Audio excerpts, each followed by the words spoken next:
We provide you the platform to turn your dreams into reality. Give wings to your aspirations with KR Mangalam University. नमस्कार, मैं हूं प्रेरणा और आप देख रहे हैं न्यूज नेशन का digital platform. This video is co powered by KR Mangalam university. केंद्र सरकार ने अब तक 8वें वेतन आयोग को लेकर कोई ठोस घोषणा नहीं की है, जैसे कि इसके सदस्यों की नियुक्ति और उसकी शर्तें यानी TOR टर्म्स ऑफ रेफरेंस क्या होंगी। लेकिन इस साल जनवरी में जब सरकार ने 8वें वेतन आयोग की बात कही थी, तभी से कर्मचारियों और पेंशनर्स के बीच उम्मीदें और चर्चाएं शुरू हो गई थी, खासकर फिटमेंट फैक्टर को लेकर, तो जो ये तय करता है कि वेतन में कितनी बढ़ोतरी होगी। अब तक वेतन और पेंशन की संभावित बढ़ोतरी पर काफी बातें हो चुकी हैं, लेकिन अब नजरें हैं भत्तों में होने वाले बदलावों पर। हाल ही में मार्च 2025 में दिल्ली के विज्ञान भवन में हुई SCOVA की बैठक में इस पर इशारा मिला कि 8वां वेतन आयोग सिर्फ वेतन ही नहीं बल्कि HRA, house rent allowance, travel भत्ता, महंगाई भत्ता और मेडिकल अलाउंस जैसे बड़े भत्तों का भी पुनर्गठन करेगा। खासकर मेडिकल भत्ते को लेकर बैठक में प्रस्ताव पास किया गया कि फिक्स मेडिकल अलाउंस जो अभी 1000 रुपये है उसे बढ़ाकर 3000 रुपये प्रति माह कर दिया जाए।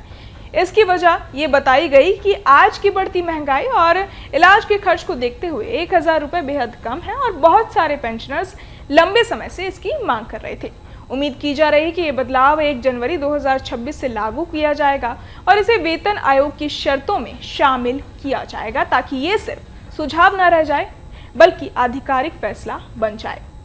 वहीं फिटमेंट फैक्टर की बात करें तो पिछली बार ये 2.57 गुना था, जिससे न्यूनतम वेतन 18,000 रुपये तय हुआ था। अब अटकलें हैं कि सरकार इसे 2.8 या 3.0 गुना तक कर सकती है, जिससे न्यूनतम वेतन बढ़कर 26,000 या 27,000 रुपये हो सकता है और पेंशन भी 9,000 से बढ़कर करीब 25,000 रुपये तक पहुंच सकती है। हालांकि इन अनुमानों पर अभी कोई सरकारी मुहर नहीं लगी है।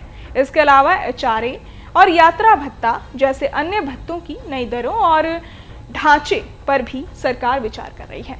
हो सकता है कि मेट्रो शहरों में HRA की दरें ज्यादा रखी जाएं और ग्रामीण इलाकों में तैनात कर्मचारियों को ट्रैवल भत्ता अलग तरीके से गणना किया जाए। कुछ पुराने और अप्रासंगिक भत्तों को भी हटाया जा सकता है ताकि सिस्टम को ज्यादा सरल और पारदर्शी बनाया जा सके।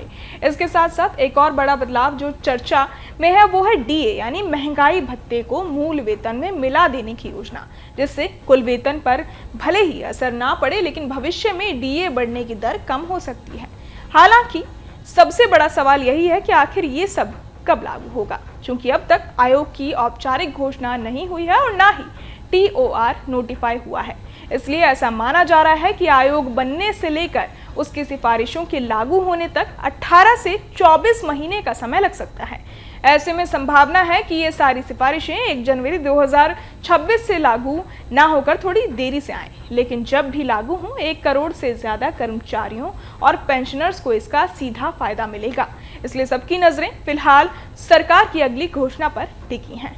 बहरहाल इस पूरी खबर को सुनकर आप क्या कुछ सोचते हैं, हमें कमेंट बॉक्स में जरूर बताएं और बाकी तमाम खबरों के लिए सब्सक्राइब करें न्यूज नेशन। जहां भक्ति है हर शब्द में, कथाओं में छुपे हैं दिव्य रहस्य और ज्योतिष देता है जीवन को दिशा। धर्म से जुड़ी हर बातों को जानने के लिए हमारे चैनल स्तुति को सब्सक्राइब करें। चैनल पर जाने के लिए इस लिंक पर क्लिक करें।